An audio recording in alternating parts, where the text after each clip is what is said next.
In the words of Abraham Lincoln, the America's 16th president, democracy is government of the people, for the people, and by the people.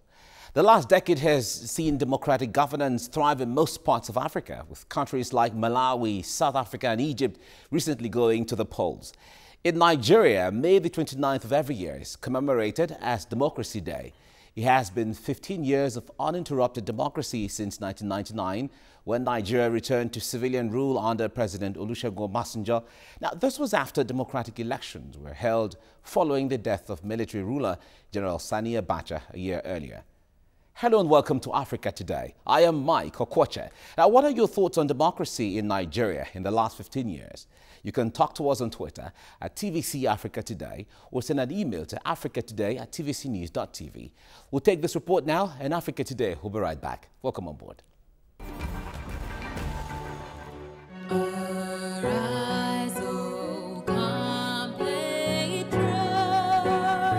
It's been 15 years of uninterrupted democratic governance in Nigeria.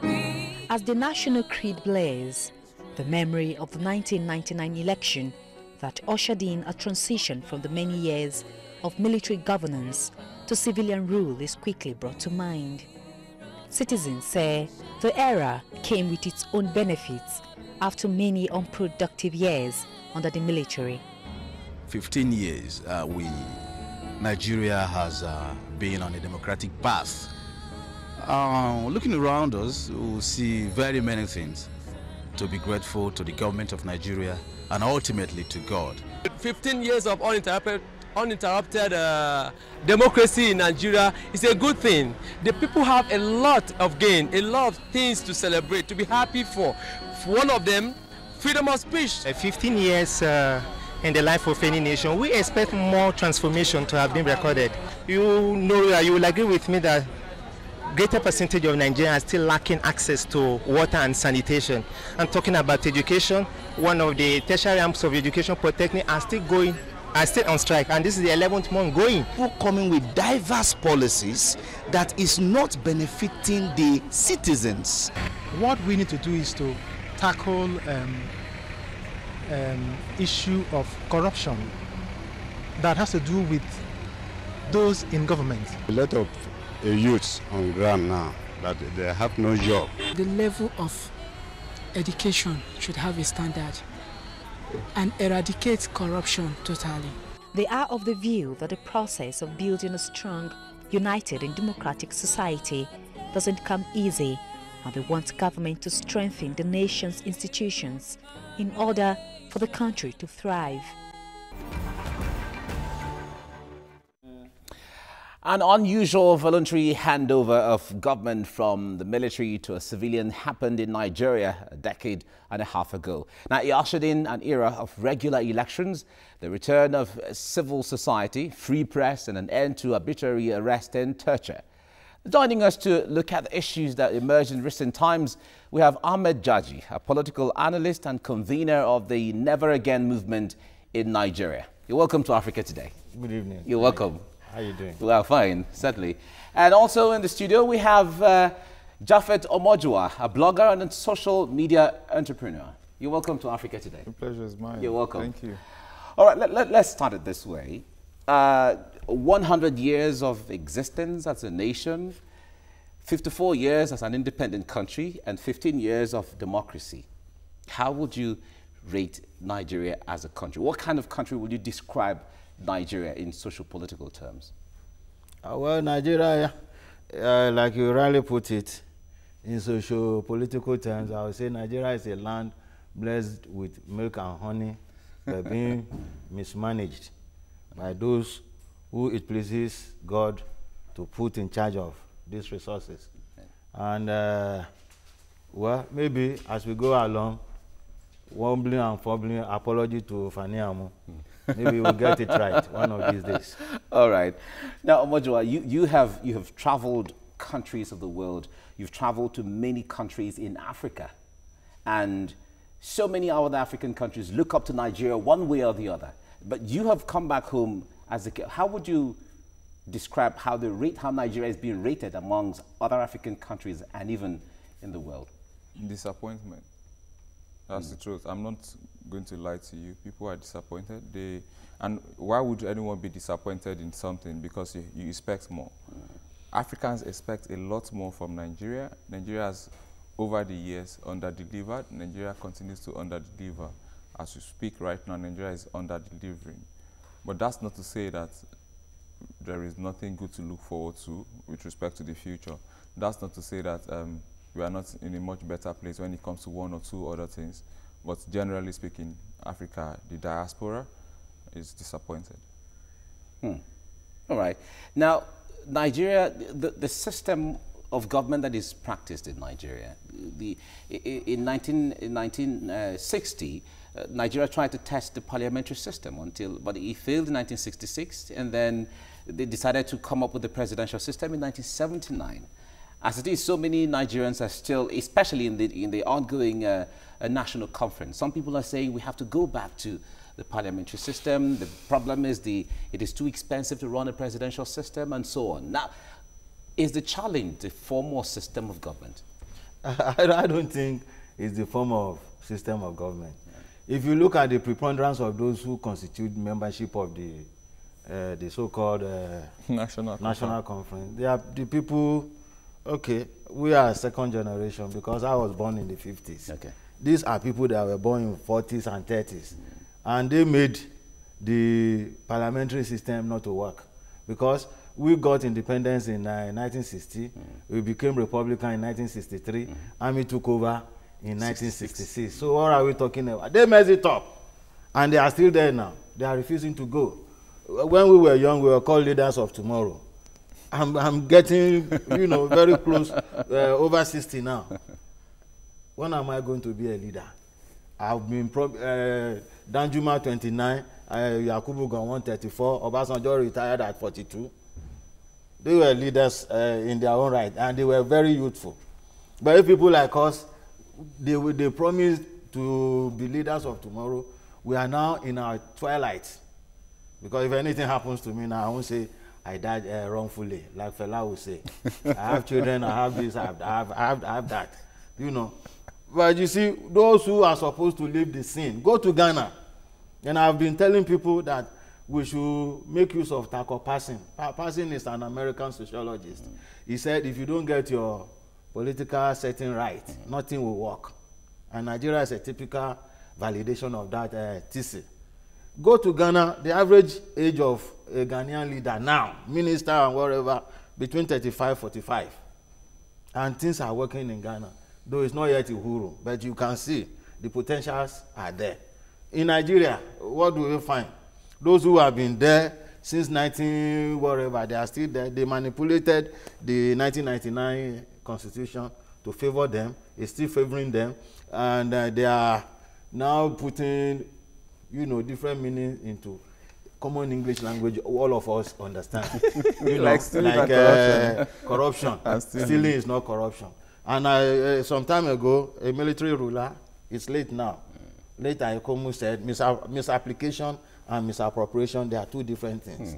So if this time around somebody is telling me that stealing is also not corruption, it's still part of the whole story. Those people who are holding us by jugular that will not, they've arrested the Nigeria's development, they still won't let go.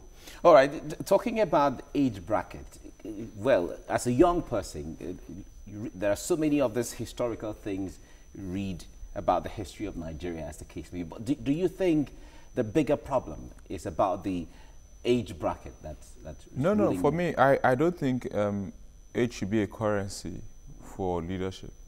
I think leadership should be about ability, talking about your competence, your character, your capacity, your charm. You have to be caring, you have to really care about the people. I don't think age is the question.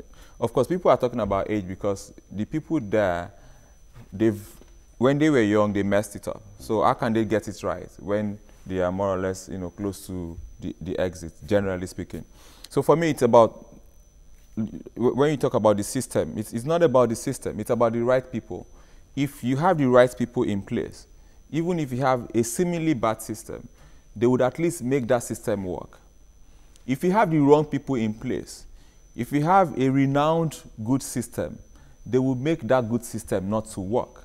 So at the end of the day, when it comes to the question of Nigeria, or even an organization, or even a family, the primary question, before you even start before you start the car to say you want to move the car forward, or the train or anything, is to ask, are these the right people to start this business with? And when it comes to the business of Nigeria, when you sum it all up, you get a negative report, because we have mostly the wrong people. If we did have the right people, Nigeria would not be where it is today. All right, let's narrow it down. If from the sides two of you are talking about, if we have to really pinpoint what these specific problems are, what are we looking at? What are the problems? What are these specific problems that has stagnated the country? In your first word, you said disappointment.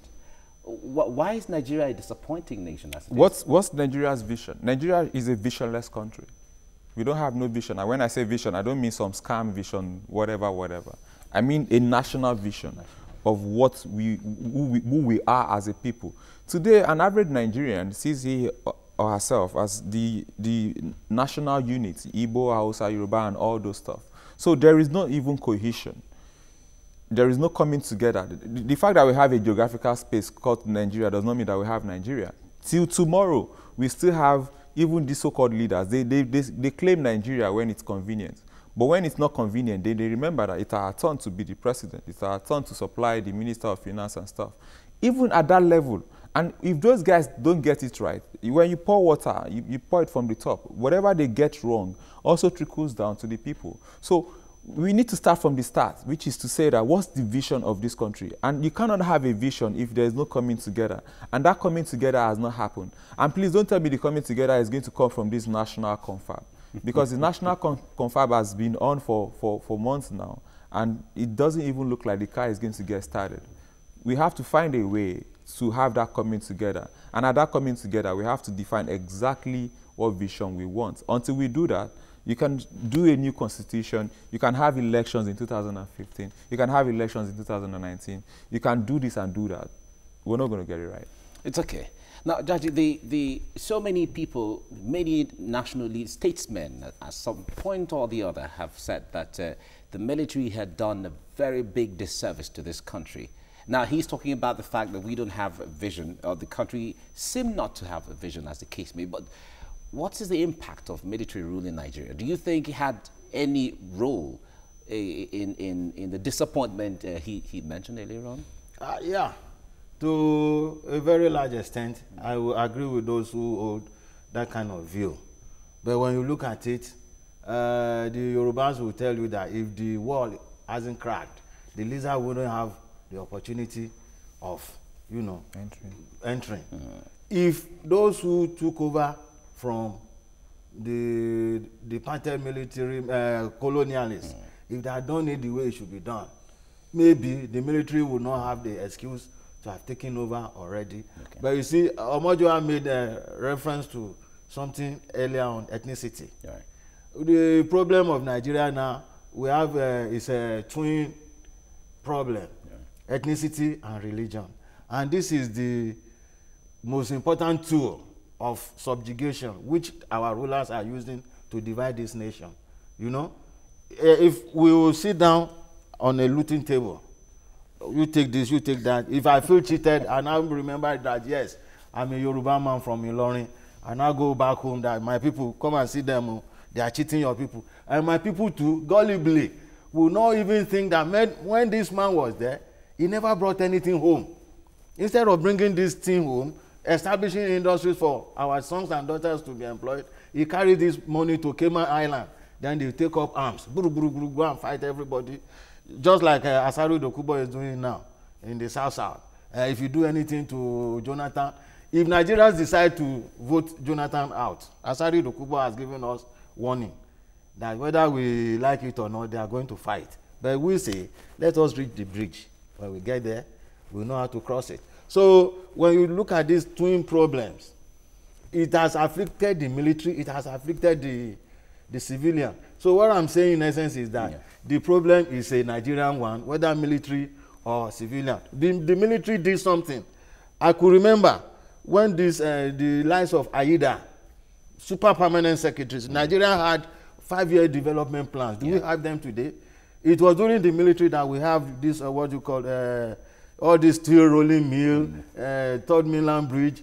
Since the civilians came on board, what have they done? Ajakuta smelter, whatever. They've sold everything. All right. So what are we talking about? We'll come back to this. Now, many believe despite the challenges, Nigeria has witnessed tremendous progress in the past 15 years.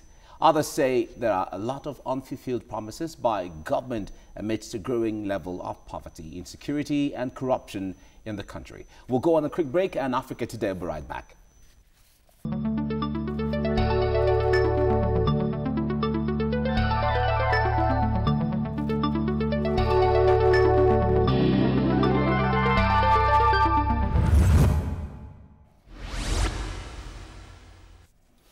All right, many say May the 29th is a day to reflect on the pains and gains of democratic governance in Nigeria. Now, for others, this year makes it 3 years in office for the government of President Goodluck Jonathan with the 4 years with the 2015 elections in mind. Well, certainly we're looking at the proper tenure of governance. But however, let's come to the present trend of things.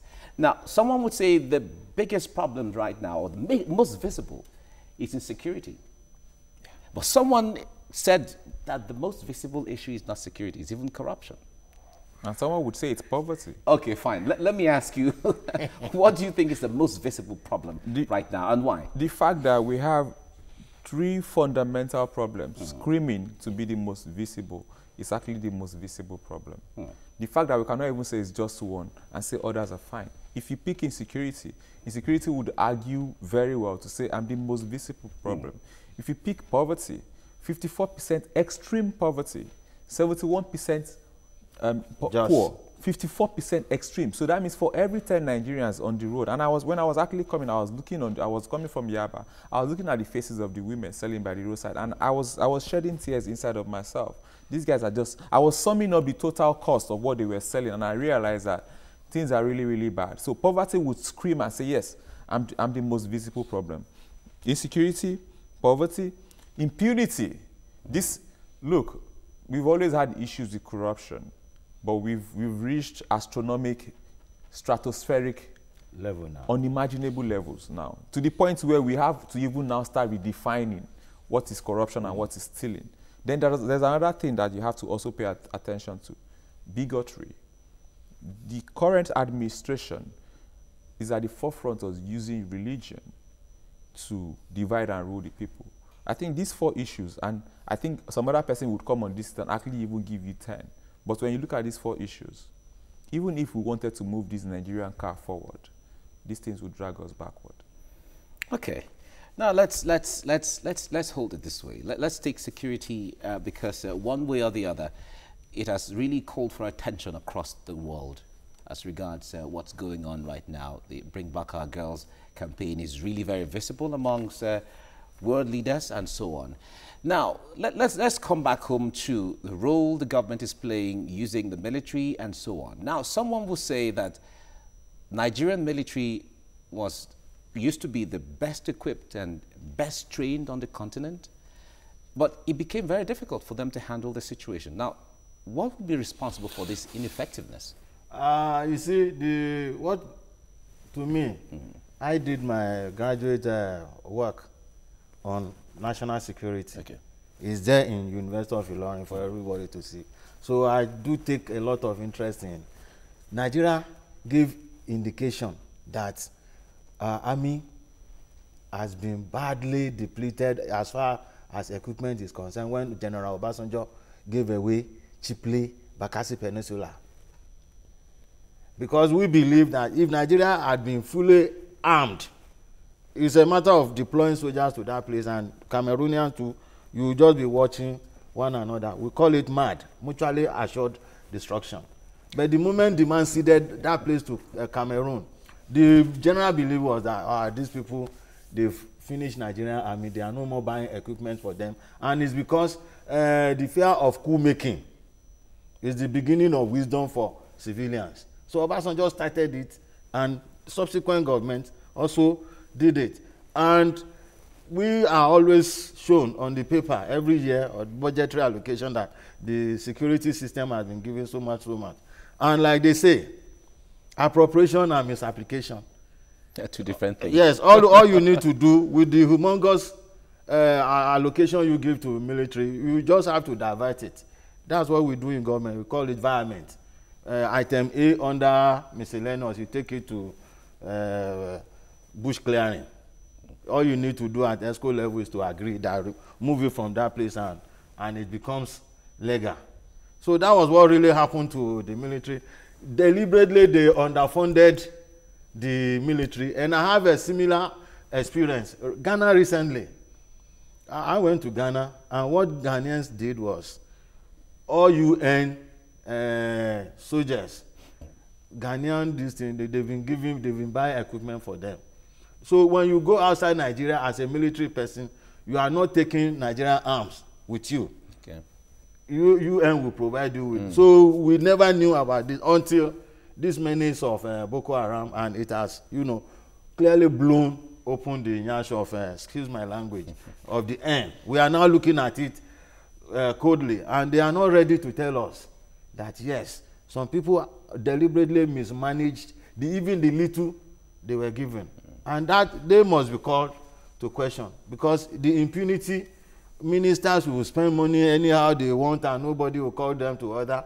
And the president himself will now be profiling excuses for his or her minister. I mean, what do you mean?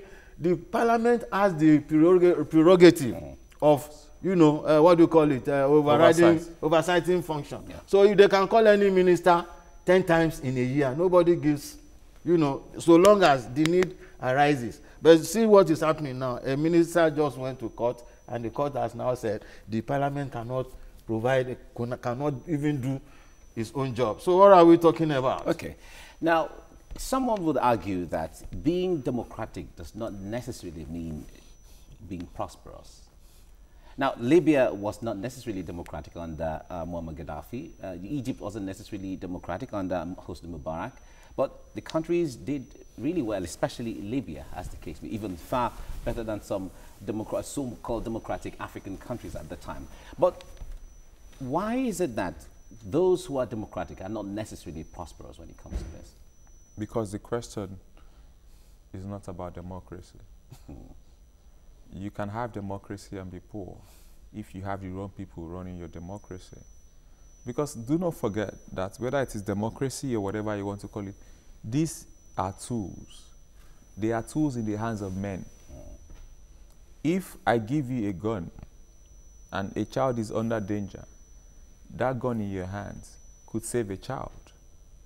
That gun in the hands of an armed robber, could get somebody killed. In the hands of a terrorist, somebody could die. So democracy is a tool. Democracy of itself cannot make 54% extremely poor Nigerians become prosperous. Democracy of itself will not it will not sack the Minister of Petroleum, for instance, that has been indicted 6 times by 6 independent panels. Democracy of itself will not call back the Minister of Aviation to say, we don't just sack you, you're going to jail, or at least going to court. Democracy cannot do that. It's a tool. You need people to make the tools work. And that's where we have failed. So whether or not you have democracy, you can have a military government that uses the authoritarian system well to make things work. Now people will complain about, oh, we don't have our rights, we cannot speak and blah, blah, blah. I want to have my rights are important.